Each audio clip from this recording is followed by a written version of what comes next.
I went to this race with 3 plans, A, B and C. Spoiler, it wasn't A. Somewhere around kilometer 15, my legs decided to have a very different conversation to the one I was having with them. And then...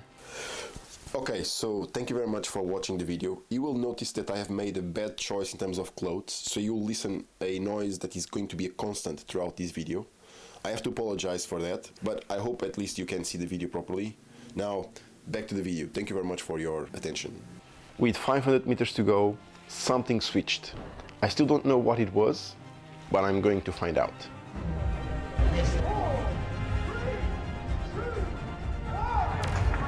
And we are off. Beautiful day.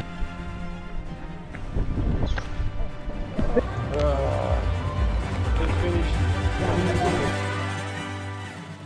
Kilometer 15, my left foot is telling me to stop. My legs have already clocked out without telling me. And my brain is doing the thing that it always does. It's starting to negotiate. You've already done the hard part. You could walk this in. Nobody would know. Except I would know. And that's where we are. What I found out today is that 6 months of cross-training will absolutely get you to the start line. Whether it gets you to the finish line comfortably, that's a completely different question. And somewhere in the last 500 meters, something happened. I don't fully understand it yet, but I will. Newport, Sunday morning, 9 a.m. Beautiful day. Maybe a touch too warm for a half marathon, but nobody is complaining. I've been building towards this since Hampton Court, since that 10K back in episode 9, where we established the baseline. That race told me where my aerobic fitness was sitting. This one was supposed to tell me something more specific. What does a block of cross-training actually do to a half marathon? Because that's been the whole story of this training block. Elliptical, treadmill, strength work, very little actual road running. My coach has a plan. The plan is keeping me healthy, but healthy and ready are two different things. And I know, going into Newport, that my body hasn't seen enough half marathon load to handle one comfortably. I know this. I've known this for weeks, even though I still signed up. Here's the thing, this race was never about the PB. The PB is coming, race 2 or 3 of the year, later in the block, once we've actually built the engine. Newport is the experiment. 3 plans in my head, a plan A, 1 hour and 55, a plan B, 2 hours, and a plan C, just finish.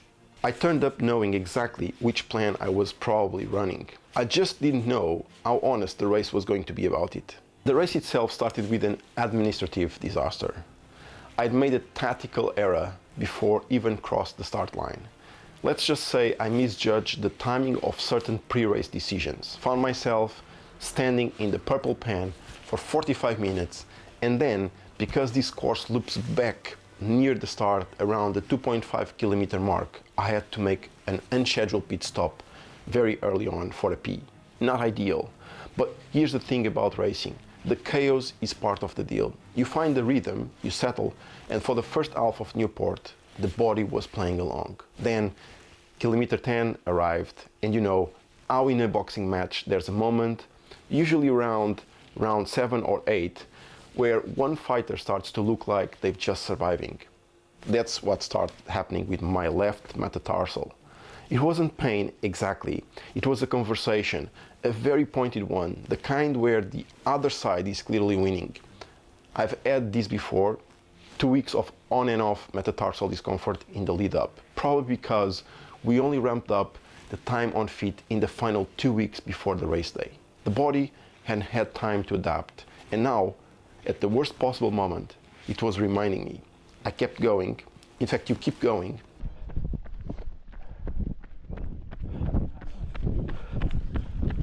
Okay, we should be more or less way. My metatarsal on the left foot is hurting. I don't know if I'm going to be able to finish this race. So far we are 58 minutes in the half marathon.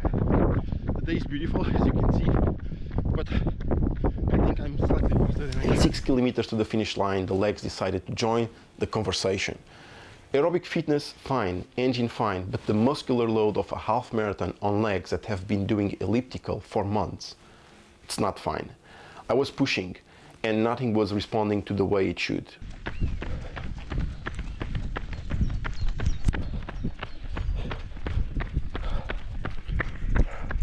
Okay, so this is me passing the 15-kilometer mark. My watch has 15:11, so I am 110 meters behind, and I'm very tired. Let's see how it goes. I think I went out a little bit faster than I should. And 3 kilometers out, the right knee, the same knee that's been sensitive since the load started increasing, the same knee that made me question 2 weeks ago whether I should even run this race or not. That question felt very present at kilometer 18. There's a thing that happens to your brain at kilometer 18 of half marathon when everything hurts. The negotiation starts.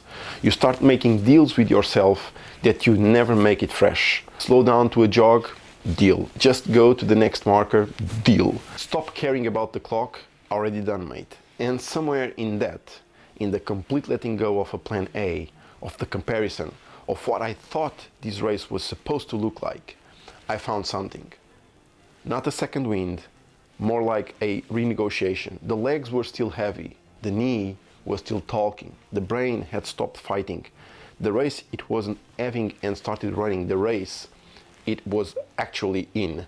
That's a lesson I seem to learn every single time and forget between races. The cross training works, the aerobic base is there, I could feel it. Cardiovascular fitness wasn't the limiter today. The limiter was the specific load that road running puts through the legs, the knees, the metatarsals. That's not the failure of the plan, that's information. Really expensive information that I'm going to carry into the next blocks. 500 meters to go, I don't know what happened. I genuinely cannot explain it. I'd spent the last 3 kilometers being completely honest with myself about what the legs had, which was not much. And then, with 500 meters to go, something switched, like a circuit breaker that had tripped, resetting itself for one last push. I sprinted, or something that resembled a sprint, the kind of sprint that a man running 1 hour and 56 minutes does at the end of a hard half marathon. Not pretty, not fast, but real. 1 hour, 56 minutes and 50 seconds.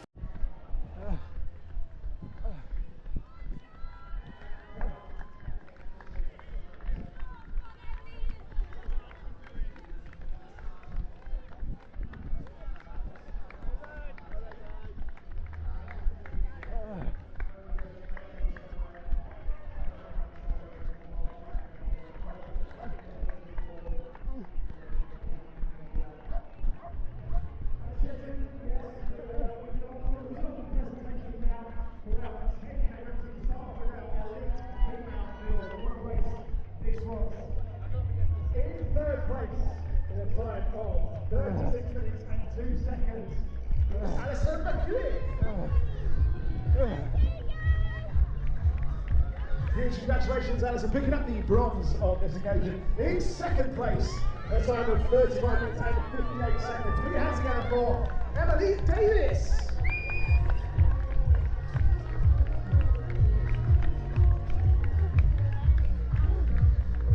And the winner and champion for 2026 over the 10K distance. I said it in the build-up, the ever-present Donna Morris. Huge congratulations to Donna. My PB is 1 hour, 55 minutes and 36 seconds. The difference is approximately 1 minute. And here's the thing that keeps running around my head since the race.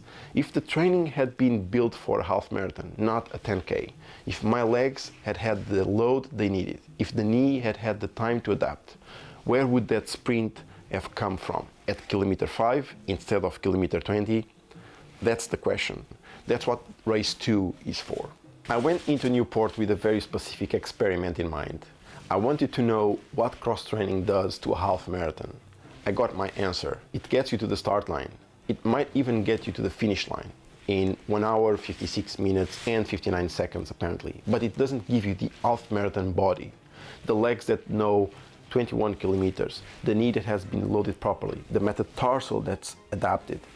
That takes running, actual road running, volume, time on feet, the boring thing that the plan hasn't been able to give me yet, because my body has been recovering. The coach has a plan, I trust it, but Newport told me in the most expensive way possible that the A race load has to be built to the A race, not the B race. My PB sits today at 1 hour 55 minutes and 36 seconds. The question I'm asking myself now isn't how do I improve by 1 minute? The question is, how do I build the half marathon body that the sprint at the 500 meter wasn't hinting at? We are going to find out. So, no matter what, go out and run.